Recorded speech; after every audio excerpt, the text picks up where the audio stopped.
មាសពេជ្រលើលោកយកមកបដូរមិនអាចជាធ្នូស្មើគុណម្ដាយម៉ែបានបង្កើតចិញ្ចឹមកាយម៉ែចំណាយពេលមួយជីវិតម៉ែធ្លាប់ថ្នមបីប្រណីកូនចិញ្ចឹមរូបស្ងួនប្រុសអាណិតដោយធម៌មេត្តាចេញពីចិត្តកូនមានជីវិតព្រោះអ្នកម្ដាយម៉ែធ្លាប់បញ្ចុកនំចំណីតាំងពីក្មេងខ្ចីឥតចិនណាយថ្ងៃនេះកូនធំក្នុងដៃម្ដាយមិនគួរម៉ែឆ្ងាយឃ្លាតចោលកូន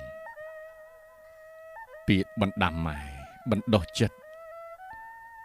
ឲ្យកូនកេងគិតលុះថ្ងៃសូន្យទោះបី